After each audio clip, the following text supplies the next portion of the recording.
Hello friends, welcome to the new video of TAXAJ. In this official channel of TAXAJ, we share legal, taxation and financial videos which helps you to manage your personal and business finance more ably. आज के इस video में हम बात करेंगे about rule of law.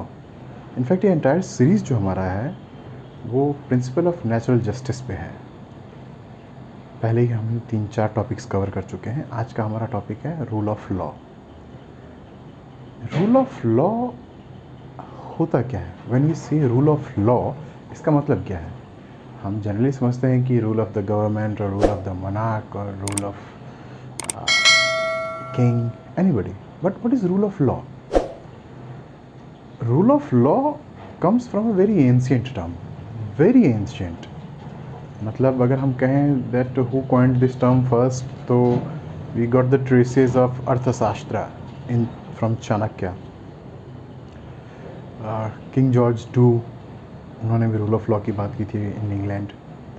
And it goes on to ancient and ancient Roman में भी हमें इसके कुछ ट्रेसेस मिलते हैं. But what is rule of law? To understand this, I can depict it in one word.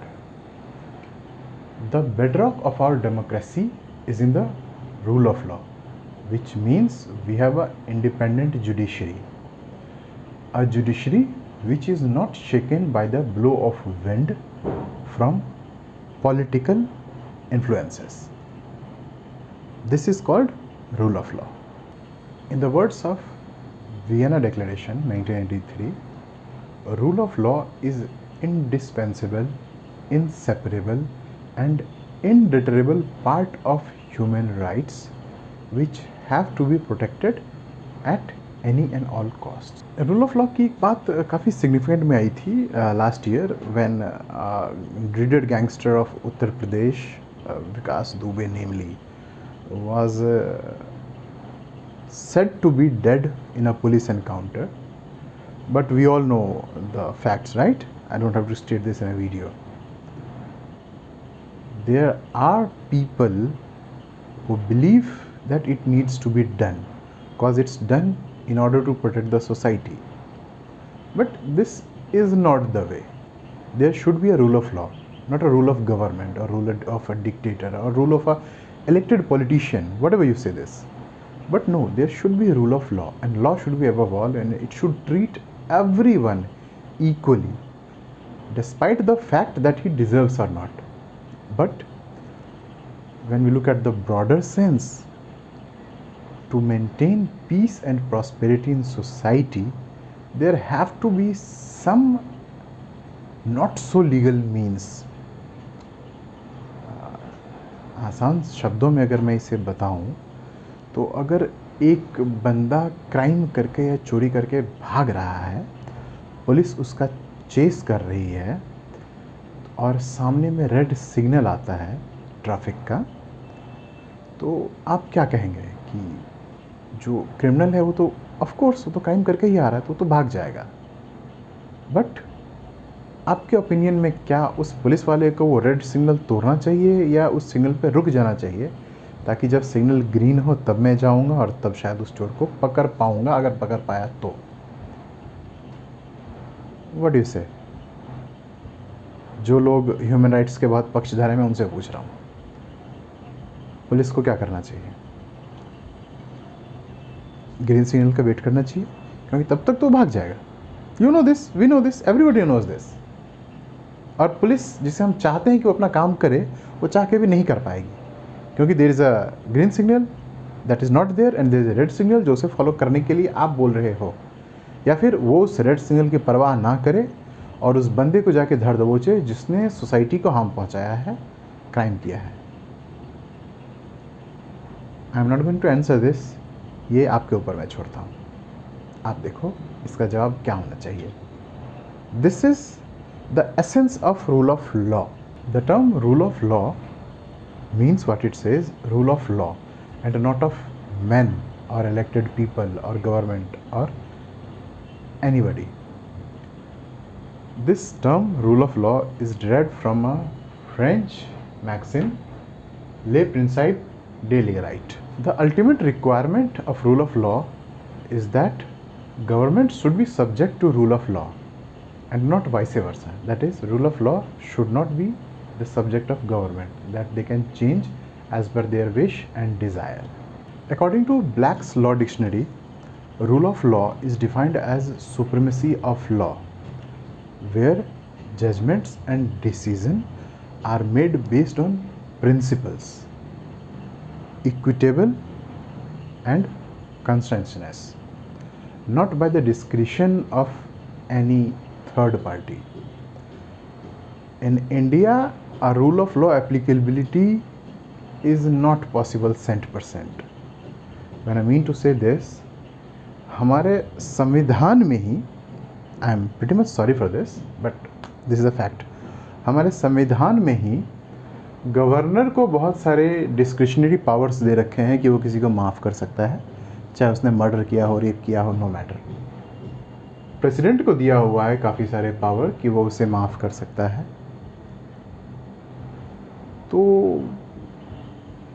Y when you are saying rule of law, एक तरफ आप संविधान में लिखते हो रूल ऑफ लॉ, दूसरी तरफ आप संविधान में लिखते हो कि नहीं, there are people who are above law, जो कि जजमेंट से अगर कुछ फैसला आया है तो उसको आप आराम से, जज ने फैसला सुनाया कि भाई you will get death punishment as per 302, president साहब का मूड हुआ कि नहीं भाई मासूम बंदा था उनके हिसाब से, and he will pardon that, हो गई, लॉ वहीं पे रह गया. This should not be the concept of rule of law. So in the essence of rule of law, it should actually mean that everybody should be within the ambit of law.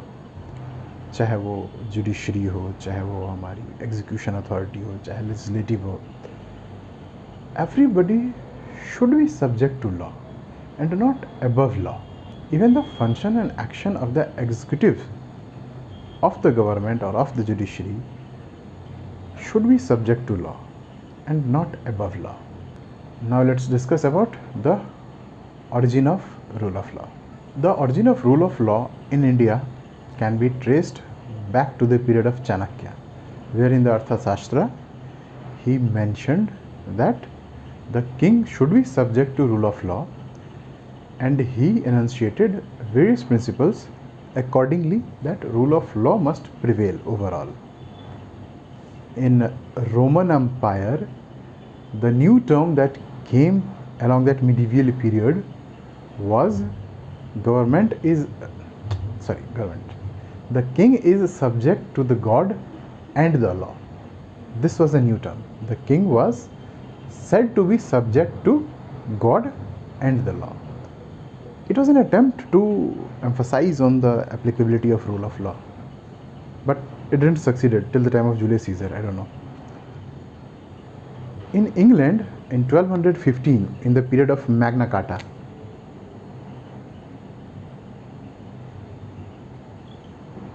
King John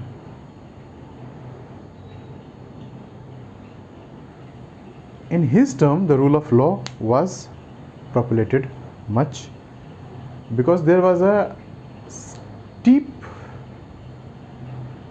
arch rivalry between the monarchs and the parliament, and everybody was tried to figure out who has the supremacy of power in their hand.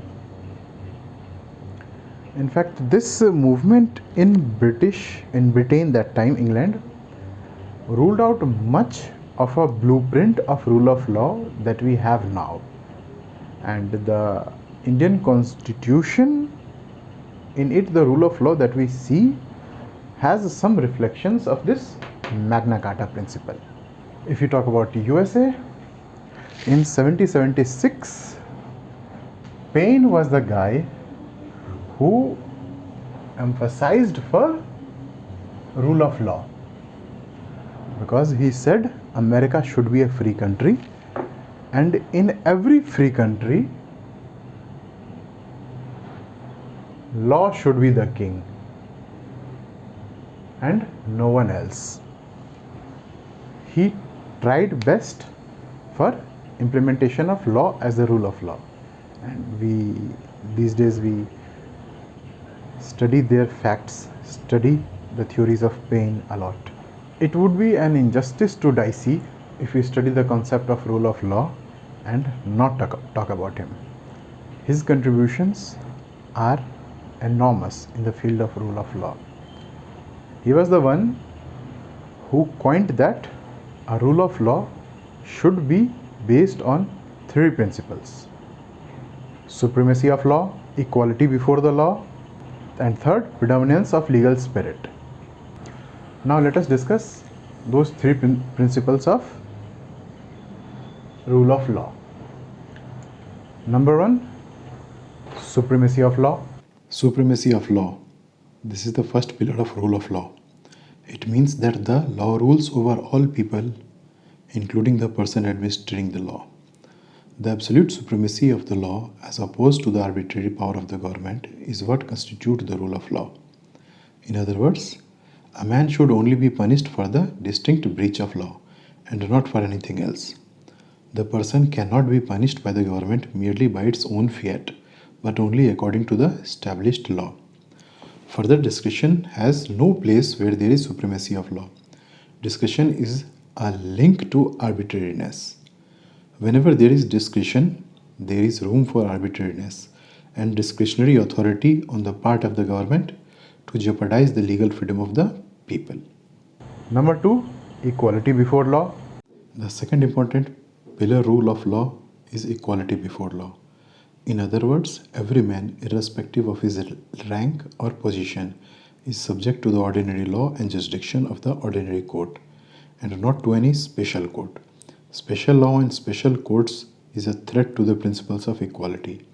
Therefore, there should be the same set of laws for all the people and should be adjudicated by the same civil courts. And the third point, predominance of legal spirit. The third pillar of rule of law is predominance of legal spirit. For the prevalence of the rule of law, there should be an enforcing authority, and that authority is the courts. The courts are the enforcer of the rule of law, and hence it should be free from impartiality and external influence. Independence of the judiciary is therefore an important pillar for the existence of rule of law. The courts of law and not the written constitution are the ultimate protector of an individual fundamentals. Now there are certain exceptions to this rule of law where the applicability is not possible. In the developing society, the crimes and criminals are also developing their means to harm the society. इनसे निपटने के लिए government को भी नए तरीके चाहिए, नए मीन्स चाहिए जिससे हम काउंटर टेररिज्म या क्राइम काउंटर कर सकें. Let's talk about terrorist. अगर हम उनके साथ भी रूल ऑफ लॉ करेंगे तो रूल ऑफ लॉ जिस किताब में लिखा हुआ है, कॉन्स्टिट्यूशन ऑफ इंडिया, वही नहीं रहेगा. So for the sake of a book the country can not be compromised. Preventive detention, shootouts, encounters, ये रोज़मर्रे की बात होती जा रही है, आम बात होती जा रही है.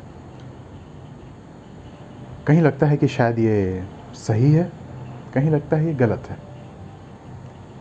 But this is the need of the hour as per them.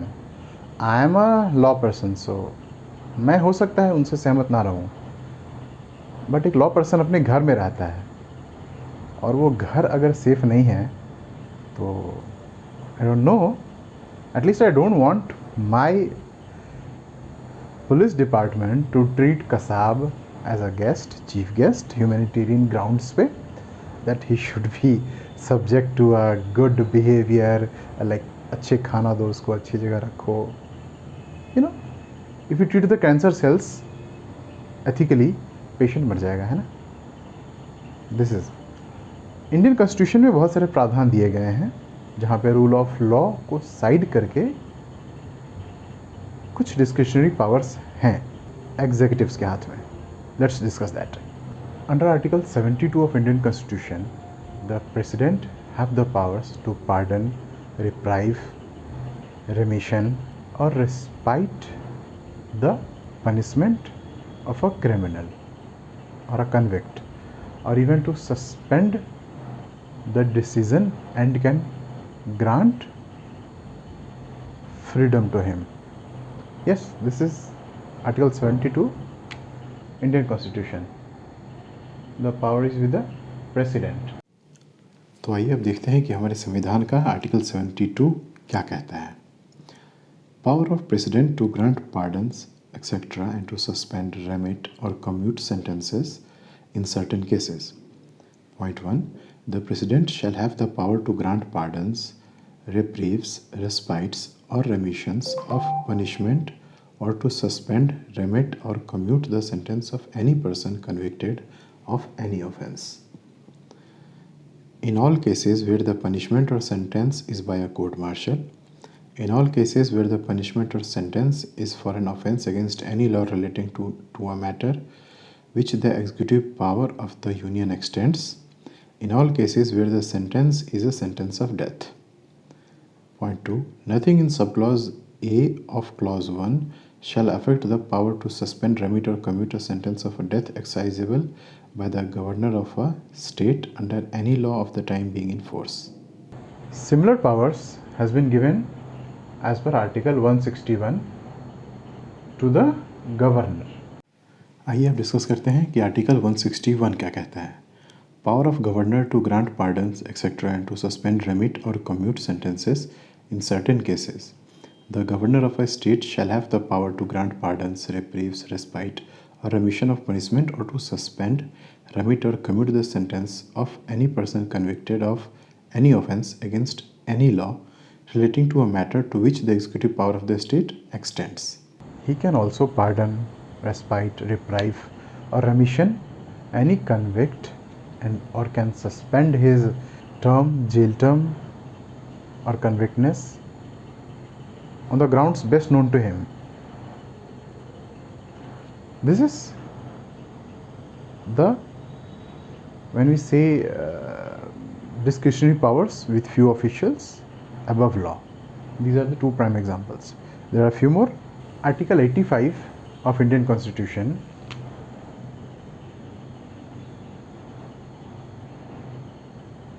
gives a certain power to the President of India in regards of prorogation of either houses of the Parliament and even the powers of dissolution of the Parliament of people.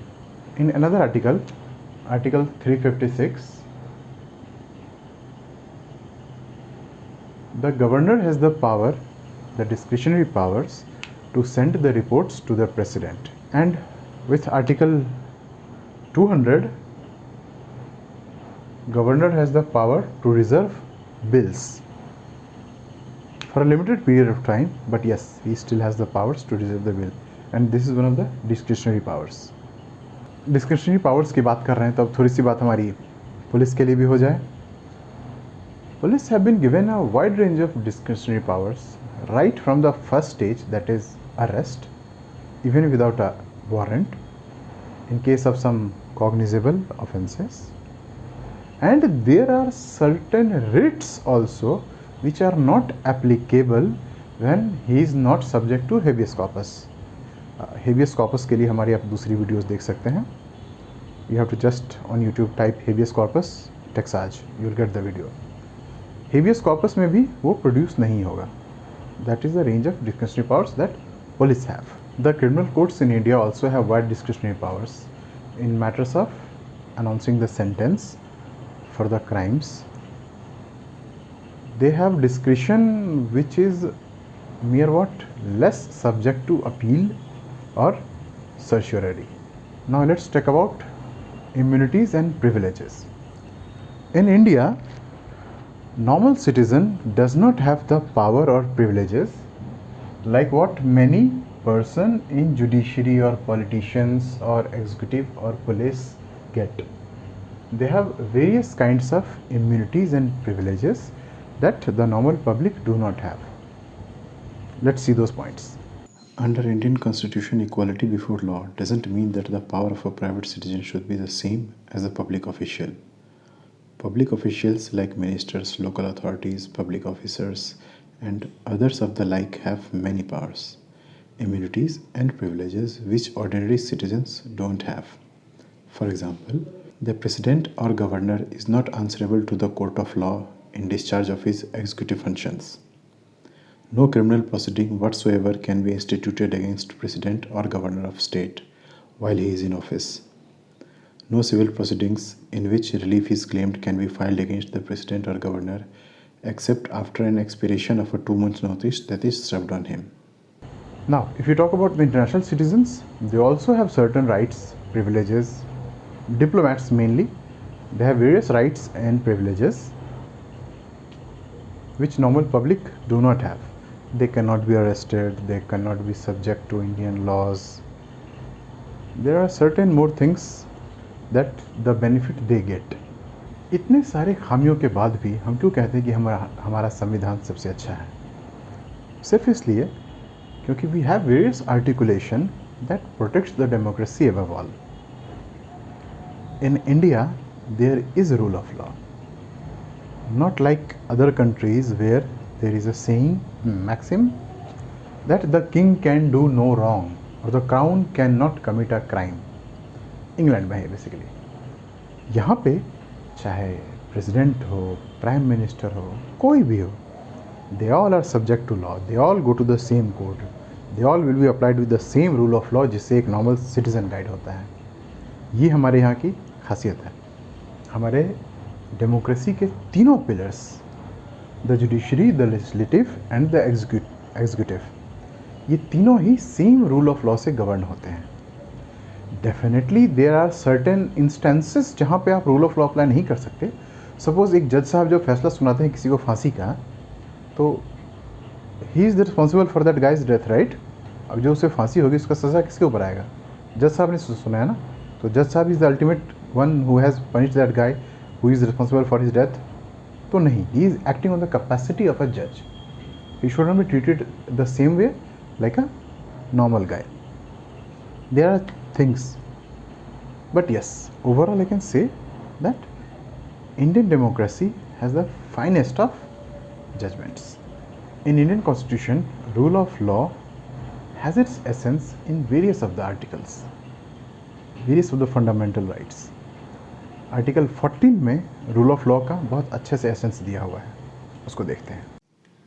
Article 14 guarantees right to equality before law and equal protection of law. It states that no one shall be denied the equality before law and the equal protection of law by the state.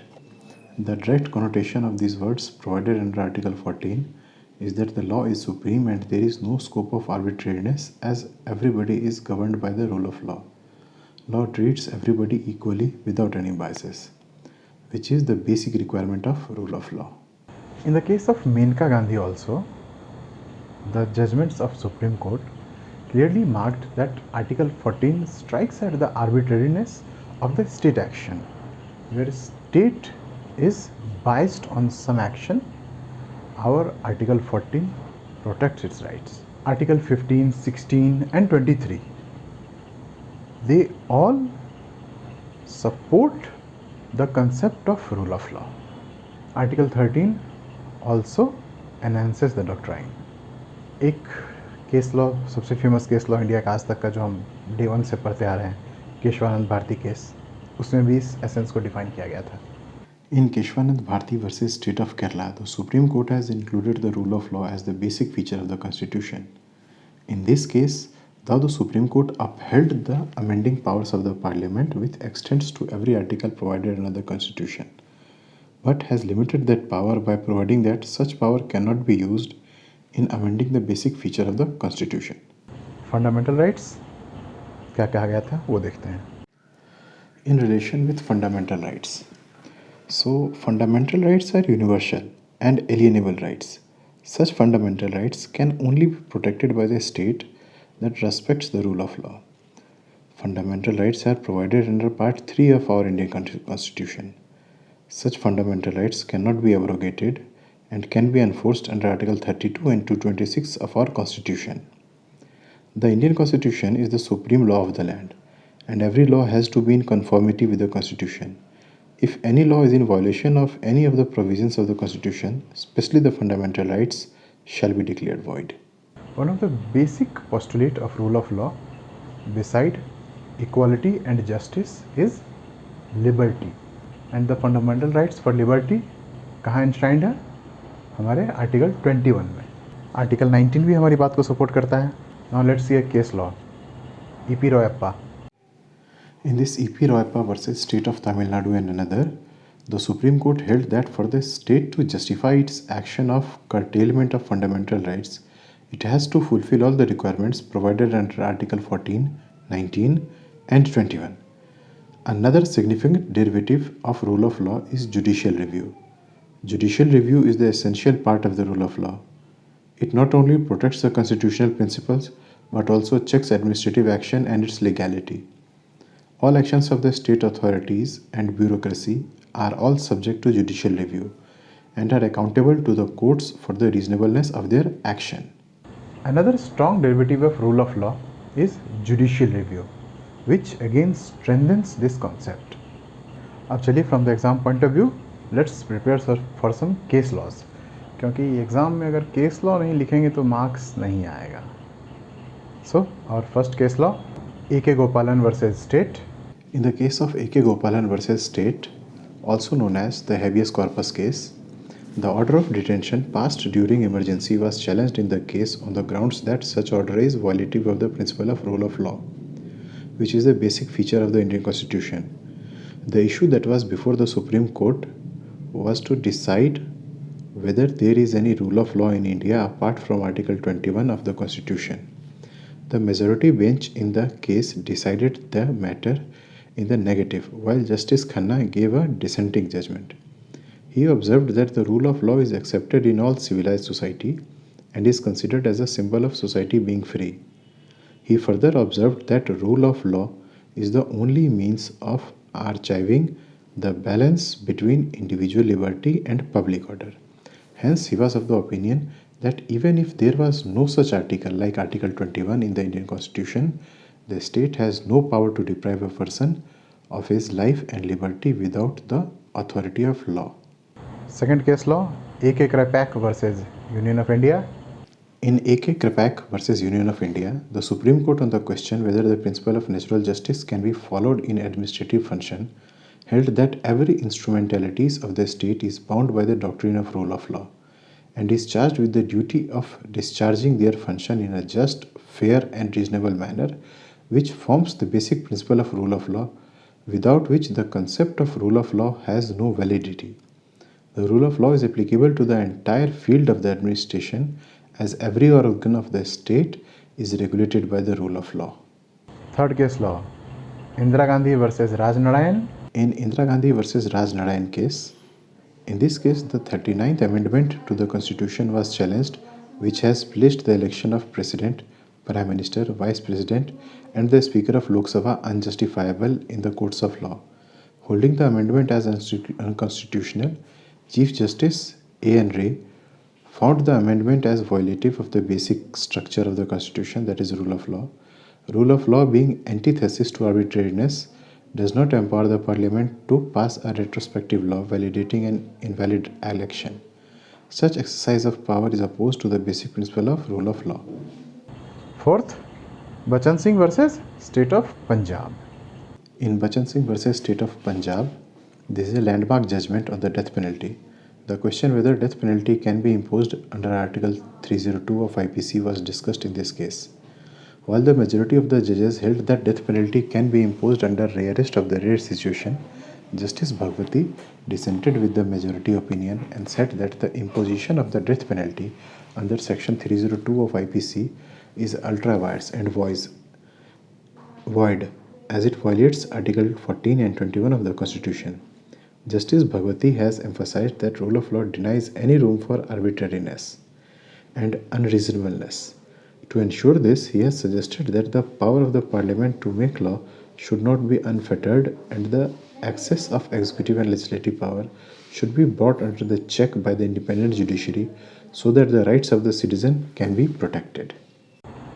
Fifth, Samba Murthy versus State of Andhra Pradesh. In Samba Murthy versus State of Andhra Pradesh, in this case, the Supreme Court upheld the principle of rule of law as the basic structure of the Indian Constitution. Clause 5 of Article 371D was challenged before this court, which provided the government with the power to modify or annul the administrative tribunal's order. Chief Justice Bhagwati in this case held Clause 5 of Article 371D as unconstitutional on the basis of doctrine of basic structure. He held that Clause 5 is contrary to the principle of rule of law, which is the basic structure of the Constitution, and is thus unconstitutional. Judicial review, which is one of the tenets of rule of law, is provided to the courts under the Constitution to ensure that the law is observed and is complied with by the executive and other authorities.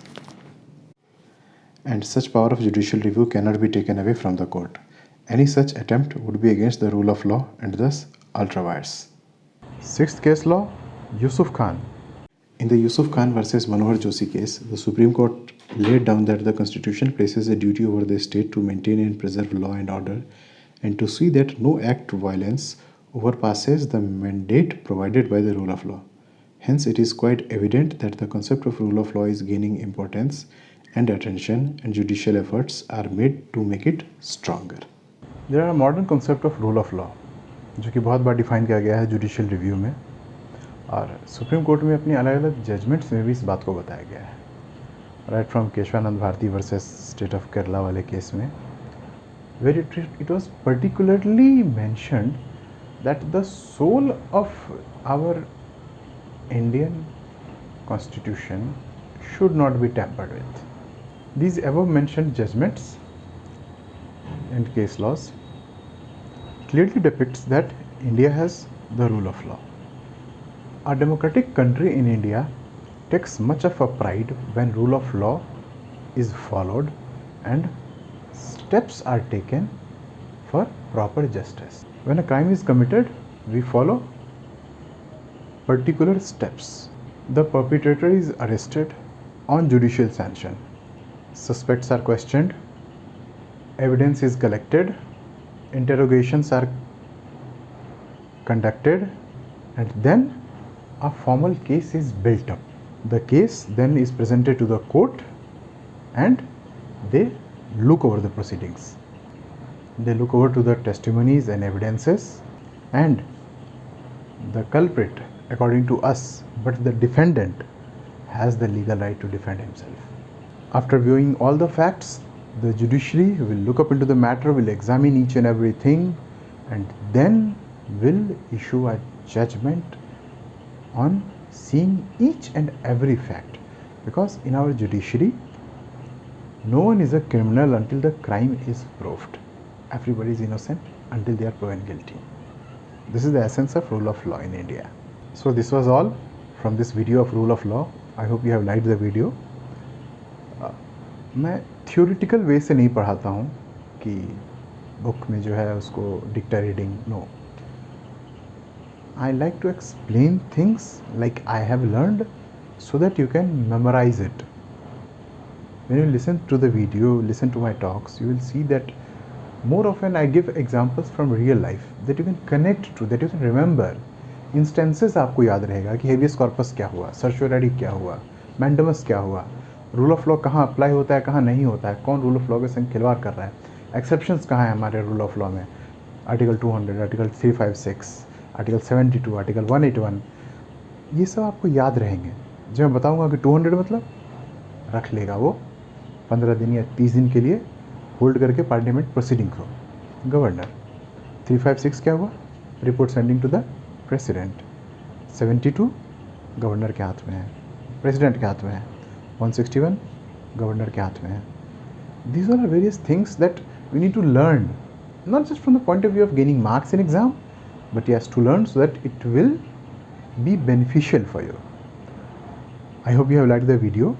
If you need anything apart from this topic, or you need any detailed thing on legal matters, do write in the comment section and we'll revert you ASAP. Thank you and have a nice day.